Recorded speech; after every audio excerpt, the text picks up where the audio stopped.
Hello दोस्तों, नमस्कार। SM किसी चैनल में मैं आप सब लोगों का दिल से बहुत बहुत स्वागत करता हूं। सो दोस्तों, आज के दिन की अगर हम बात करें, यस, बाजार में एक अच्छी तेजी देखने को मिली थी, फिर ऊपर से वापस गिरावट भी हम लोग को देखने को मिली। एंड अगर हम लोग देखा तो इस प्रकार के ये जो ड्रामे हैं वो इस साल हम लोग बहुत देख चुके हैं। इनफैक्ट अगर हम लोग एक साल की भी अगर बात कर ले मार्केट की, तो बाजार अभी भी एक ही दायरे में हम लोग को देखने को मिल रहा है। ठीक है, थोड़ा सा अभी 26 के करीब हम जब भी यहाँ पे जाते हैं तो थोड़ा सा एक अच्छा परफॉर्मेंस ज़रूर नज़र आता है, बट ओवरऑल अगर हम लोग यहाँ पे देखें तो बाजार सभी लोगों को पता है पिछले एक साल से कैसा यहाँ पे चल रहा है। वॉलेटिलिटी भी है एंड एक फ्लैटिश परफॉर्मेंस ही हम लोग को देखने को यहाँ पे मिल रहा है। हाँ, कल के दिन की अगर हम लोग बात कर ले तो कल का दिन हर किसी को यहाँ पे पता है काफ़ी टफ रहने वाला है। काफ़ी कुछ वॉलेटिलिटी हम लोग को देखने को मिलने वाली है, क्योंकि बिहार इलेक्शन का एक्चुअल रिजल्ट हमारे सामने यहाँ पे आ जाएगा। और वो रिजल्ट सिर्फ बिहार स्टेट तक सीमित नहीं रहेगा, वो पूरे सेंट्रल पॉलिसी को भी इम्पैक्ट करवा सकता है अगर रिजल्ट कुछ अलग ही आया तो। ठीक है, इसके ऊपर मैं ऑलरेडी वीडियो बना चुका हूं। एंड अगर देखा गया कल के दिन के हिसाब से तो यस, अमेरिकन मार्केट भी काफ़ी चैलेंजिंग सिचुएशन से जा रहा है। अभी आप देख ही रहे होंगे 400-500 पॉइंट की गिरावट नजर आ रही है। सो अगेन कह रहा हूं दोस्तों, जो ये खबर है वो कल के दिन के हिसाब से यहाँ पे नहीं है। ठीक है, ये थोड़ा मैं लॉन्ग टर्म की यहाँ पे मैं बात कर रहा हूँ। मतलब क्या है, यस, शॉर्ट टर्म की अगर बात कर ले तो यस, बियर वाले यहाँ पे इंतजार कर रहे हैं कि बाजार को कैसे और ज़्यादा प्रेशराइज किया जाए। अमेरिका से तो उनको सपोर्ट मिलते हुए देखने को मिल रहा है, कल कोई बिहार इलेक्शन से मिलेगा या सपोर्ट तो और ज़्यादा ट्रिगर यहाँ पे कर लेंगे। बट अगर आप एक लॉन्ग टर्म इन्वेस्टर हो तो यस, आपके लिए जो खबर हम लोग को देखने को मिल रही है काफ़ी बढ़िया खबर हम लोग को देखने को मिल रही है। सो अगेन कह रहा हूँ, क्लियर कट डिस्क्लेमर के साथ ये बात मैं बता रहा हूँ भाई, ये वीडियो कल के हिसाब से बिल्कुल भी यहाँ पे नहीं है। जो लंबी अवधि के इन्वेस्टर होते हैं, ठीक है, उनको तो पता है भाई कि बाजार में इस प्रकार के कितने सारे अप्स एंड डाउन्स यहाँ पे आते रहते हैं। ठीक है, बट बाजार कोई खत्म नहीं होता है। कोविड में तो मार्केट में लोअर सर्किट लगा था, मार्केट को बंद करना पड़ा था।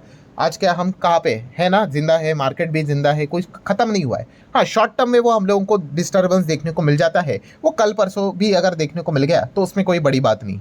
सो ये जो खबर है ये लॉन्ग टर्म इन्वेस्टर का कॉन्फिडेंस बूस्ट करने वाली खबर है। एंड हाल ही में हम लोगों ने ये देखा था, इसी प्रकार की खबर एक दूसरे रिपोर्ट से भी यहाँ पे आई थी। मतलब इसके पहले कौन सा रिपोर्ट से आई थी, यस, गोल्डमैन सैच की रिपोर्ट आप सभी लोगों ने देखा था। मैंने इसके ऊपर वीडियो भी बनाया था, जहाँ पे गोल्डमैन सैच ने ये बताया कि निफ्टी 29,000 तक जा सकता है अगले साल के अंत तक। अगला साल का दिसंबर की वो बात करें, ये दिसंबर की नहीं। स्टिल ग्रेट रिटर्न्स, अगर ऐसा हुआ तो 14% के आसपास इंडेक्स की वो बात करें, और उसको लेकर 6 सेक्टर्स की भी बात उन्होंने की थी जहां पे बड़ा पैसा बनेगा। इसके ऊपर मैं ऑलरेडी वीडियो बना चुका हूं, अगर आपने नहीं देखा है देख लेना, लिंक ऊपर आई बटन पे मिल जाएगा। देन दोस्तों, अभी की अगर हम लोग बात कर ले, जो ये गुड न्यूज़ यहाँ पे जो आ रही है, जो पॉजिटिव टॉक हमारे देश को लेकर, हमारी जीडीपी को लेकर जो आ रहा है, वो कहाँ से आ रहा है, मूडीज की ओर से। एंड ये जो दोनों है अमेरिका की, मतलब गोल्डमैन सैच की बात करें, गोल्डमैन सैच क्या है, यस, अमेरिका का ही तो हम लोग को इन्वेस्टमेंट बैंकर देखने को यहाँ पे मिल जाता है, अमेरिका की कंपनी है। एंड मूडीज भी क्या है, रेटिंग एजेंसीज आपको देखने को मिल जाती है, ये भी अमेरिका की है। सो ये दोनों अमेरिका की कंपनीज की अगर हम लोग बात कर ले, इनके जो जो भी रिपोर्ट्स यहाँ पे निकल रहे वो इंडिया के फेवर में ही हम लोग को निकलते हुए देखने को यहाँ पे मिल रहे हैं। सो मूडीज ने भी यहाँ पे जो रिपोर्ट निकाली है वो किसको लेकर है, क्या सिर्फ एक्सक्लूसिवली इंडिया को लेकर बात की है उन्होंने, नहीं, उन्होंने पूरी दुनिया की बात की है कि दुनिया का परफॉर्मेंस आने वाले समय में कैसे रहेगा। और हर किसी को पता ही है दोस्तों, सबसे इंपॉर्टेंट चीज़ क्या होती है, विटामिन जी, जिसको हम क्या बोलते हैं, ग्रोथ। सो ग्रोथ की अगर हम लोग यहाँ पे बात कर ले दोस्तों, तो आप देख सकते हो दोस्तों कि पूरी दुनिया में अगर देखा गया सबसे बेस्ट अगर कोई परफॉर्मेंस देगा, खास करके G20 में, तो इंडिया ही अच्छा परफॉर्मेंस देगा। ये मूडीज की रिपोर्ट में हम लोग को देखने को मिल रही है। और मूडीज ने ये भी बताया कि डिस्पाइट ऑफ ट्रम्प्स टैरिफ, कि अगर 50% टैरिफ भी है ट्रम्प का लगाया हुआ, स्टिल इंडिया की इकोनॉमी अगले आने वाले समय में 6.5% से ग्रो करते हुए देखने को मिलेगी। इसके आसपास कोई भी यहाँ पे नहीं होगा। यस, आप देख सकते हो साफ साफ उन्होंने लिखा है कि no major impact of Trump tariff. So Moody's काफ़ी ज़्यादा यहाँ पे बुलिश हम लोग को देखने को मिल रहे हैं इंडियन इकोनॉमी को लेकर। एंड इसके पीछे के मल्टीपल रीजंस भी उन्होंने यहाँ पे बताए हैं। सो वो कैसे, वो भी अगली हम लोग थोड़ी देर बाद यहाँ पे स्टडी करेंगे। यस, आप देख सकते हैं India to remain the G20 fastest growing economy as per the Moody's report. ठीक है, सो ये सारा एक पॉजिटिव पॉइंट हम लोग को जरूर देखने को यहाँ पे मिल रहा है। ऑब्वियसली अब आ जाते हैं one of the most crucial point के ऊपर। ठीक है भाई, अगर कोई भी अगर एक पर्टिकुलर बात करता है तो उसके पीछे का वाई मतलब रीज़न क्या है भाई, ये तो जानना इंपॉर्टेंट चीज़ है।